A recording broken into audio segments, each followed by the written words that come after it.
అందరికీ నమస్తే అండి. Welcome to our channel.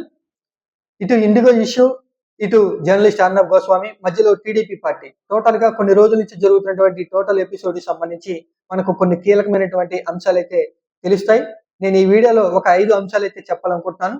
మొట్టమొదటి అంశం ఏమిటి అంటే, ఇండిగో ఇష్యూ అనేది ప్రధాని నరేంద్ర మోడీ యొక్క మనస్తత్వాన్ని బయటపెట్టిందని చెప్పుకోవచ్చు. పొగడ్తలకు ముందడుగు వేసేటువంటి ప్రధాని నరేంద్ర మోడీ విమర్శలు వచ్చినప్పుడు వెనకడుగు వేసేటువంటి వ్యక్తి. పొగడ్తలకు ముందుకు వచ్చి క్రెడిట్ అంతా కూడా నాకే దక్కాలి అని చాలా సందర్భాల్లో ప్రధాని నరేంద్ర మోడీని మనం చూడడం జరిగింది. కానీ ఇప్పుడు ఇండిగో ఇష్యూ ద్వారా ఆయన ప్రభుత్వ పనితీరుకు సంబంధించి ప్రభుత్వం యొక్క వైఫల్యము, లోపము బయటపడితే ఇక్కడ దాన్ని ఫేస్ చేయకోకుండా తనకు ఏమాత్రం కూడా బాధ్యత లేదు అంటూ తప్పించుకునే ప్రయత్నం చేస్తా ఉన్నారు. వెనకడుగు వేసి కేంద్ర మంత్రిని బాధ్యుడిని చేస్తా ఉన్నారు. నెపమంతా కూడా కేంద్ర మంత్రి రామ్మోహన్ రెడ్డి మీద తోసేస్తా ఉన్నారు అనేటువంటి విషయం స్పష్టంగా తెలుస్తా ఉంది. ఇక్కడ ప్రశంసల వర్షం వచ్చినప్పుడు ముందుకు వచ్చి, విమర్శల వర్షం వచ్చినప్పుడు గొడుగు కిందకు చేరేటువంటి వ్యక్తిగా ఈ రోజున ప్రధాని నరేంద్ర మోడీ కనపడతా ఉన్నారు. అలాగే ఉగ్రదేశమైనటువంటి పాకిస్తాన్ నే గడగడలాడించినటువంటి ప్రధాని నరేంద్ర మోడీని మన దేశంలోనే ఉండేటువంటి ఒక కార్పొరేట్ సంస్థ ఇండిగో అనేది కిందికి దిగి వచ్చేలాగా చేసింది అనేది ఈ ఇండిగో ఇష్యూ ద్వారా మనకు స్పష్టంగా తెలుస్తా ఉంది. రెండవ అంశం ఏమిటి అంటే, ఇది కేంద్ర మంత్రి, తెలుగు ఎంపీ రామ్మోహన్ నాయుడుకి సంబంధించి. ప్రతిభ కంటే అనుభవం చాలా ముఖ్యం అనేది ఈ ఇండిగో ఇష్యూ ద్వారా రామ్మోహన్ నాయుడికి తెలిసి వచ్చేటువంటి అవకాశాలే ఎక్కువగా కనిపిస్తా ఉన్నాయి. 39 ఏళ్లకే ఆయనకి కేంద్ర మంత్రి పదవి, కీలకమైనటువంటి విమానయాన శాఖ వచ్చినప్పుడు 2 తెలుగు రాష్ట్రాల్లో చాలా మంది కూడా సంతోషించారు. ఆయనకి ఆ సమర్థత ఉంది, ప్రతిభ ఉంది, ఆయన సమర్థవంతంగా ఆ శాఖను నిర్వర్తించగలరంటూ అప్పట్లో చాలా మంది కూడా అభిప్రాయం వ్యక్తం చేయడం జరిగింది. ఎప్పుడైతే కేంద్ర మంత్రిగా రామ్మోహన్ నాయుడు బాధ్యతలు చేపట్టిన దగ్గర నుంచి ఆయన శాఖలో జరుగుతున్నటువంటి చిన్నవి అయినా పెద్దవి అయినా వైఫల్యాలు అనేది కేంద్ర మంత్రి రామ్మోహన్ నాయుడికి ఒక రాజకీయ గుణం, ఆయనకి రాజకీయ జీవితంలో ఒక గుణపాఠాలుగా మిగిలిపోయేటువంటి అవకాశాలుగా కనిపిస్తా ఉన్నాయి. ఇక్కడ రామ్మోహన్ నాయుడు దగ్గర ఎంత ప్రతిభ ఉన్నా కూడా అనుభవం లేకపోవటం అనేది ఒక మైనస్ గా కనిపిస్తా ఉంది. ప్రతిభ ఉంటే సరిపోదు, అనుభవం కూడా చాలా ముఖ్యం, అనుభవం కూడా తోడవ్వాలి అనేటువంటి విషయం అనేది ఈ ఇండిగో ఇష్యూ ద్వారా రామ్మోహన్ నాయుడు విషయంలో కనపడతా ఉంది అన్నమాట. మూడవ అంశం ఏమిటి అంటే, అతి అనేది ఎప్పటికైనా సరే ముంచేస్తుంది అనేటువంటి విషయం స్పష్టంగా ఈ ఇండిగో ఇష్యూ ద్వారా మనకి తెలుస్తుంది. ఏ విధంగా అంటే, జాతీయ టీవీ ఛానల్లో పాల్గొన్నటువంటి టీడీపీ అధికార ప్రతినిధి దీపక్ రెడ్డి అవసరం లేనటువంటి వ్యక్తి నారా లోకేష్ ప్రస్తావన తీసుకొచ్చి, రాష్ట్ర మంత్రి అయినటువంటి నారా లోకేష్ కేంద్ర పరిధిలో ఉన్నటువంటి విమానయాన శాఖ ఇష్యూలో పర్యవేక్షణ చేస్తున్నారు అంటూ అతి చేయటం. అంటే నారా లోకేష్ యొక్క స్థాయిని జాతీయ స్థాయిలో పెంచడానికి ఒక భజన చేసేందుకు దీపక్ రెడ్డి నిర్ణయించుకుని నారా లోకేష్ యొక్క ప్రస్తావన తీసుకురావడం జరిగింది టీవీ డిబేట్ లో అన్నమాట.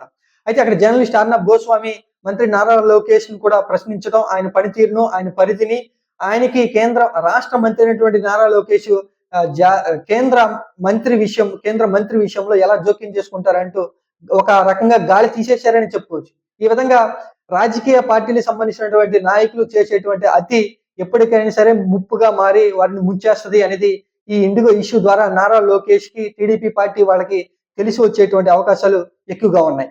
నాలుగో అంశం ఏమిటి అంటే, ఈ ఇండిగో ఇష్యూ ద్వారా జాతీయ స్థాయిలో ఆంధ్రప్రదేశ్ పరువు పోయిందనే చెప్పుకోవచ్చు.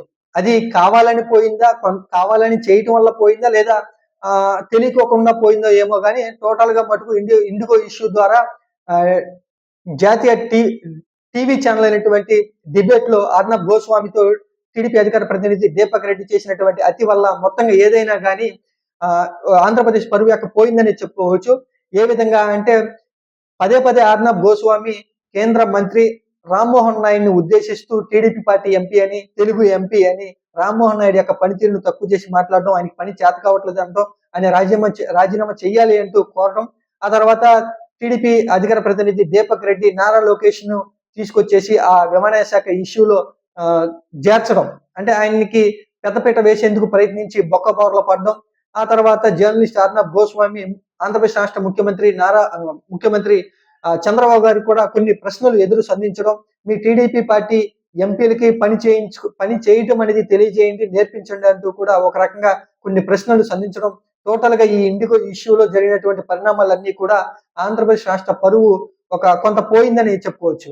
ఐదో అంశం ఏమిటి అంటే, ఈ ఇండిగో ఇష్యూ ద్వారా జర్నలిస్ట్ అర్నబ్ గోస్వామి కనబరుస్తున్నటువంటి పనితీరు తెలుగు రాష్ట్రాలకు సంబంధించి మీడియా యొక్క పనితీరును తెలియకోకుండానే ప్రస్తావనకి తీసుకొచ్చినట్లుగా తెలుస్తోంది. ఇక్కడ జర్నలిస్ట్ అర్నబ్ గోస్వామి మోడీకి, బీజేపీ పార్టీకి ఒక భజన చేసేటువంటి వ్యక్తిగా ఒక ముద్ర అయితే ఉండడం జరిగింది.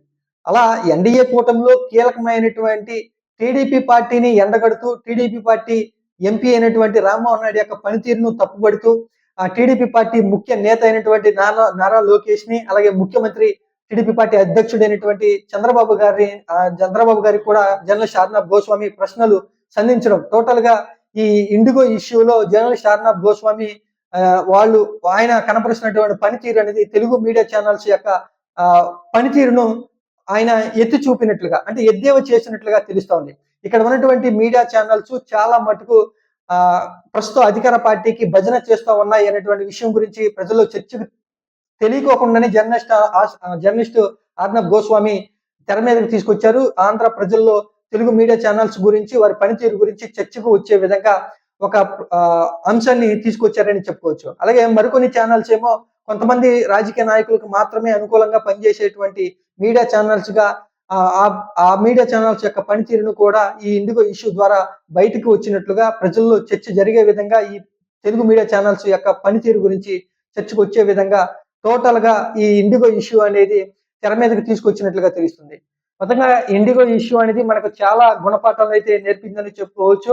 కొంతకాలం పాటు ఈ ఇష్యూ ద్వారా ప్రజలు ఇబ్బంది పడినా కూడా ఒక మర్చిపోలేనటువంటి గుణపాఠాలను తెలుగు రాష్ట్రాలకి, తెలుగు రాష్ట్ర రాజకీయ నాయకులకి ఒక మర్చిపోలేనటువంటి అనుభవాలను ఎత్తి చూపింది అని చెప్పుకోవచ్చు. లోపాలను కూడా బయట పెట్టింది అని చెప్పుకోవచ్చు.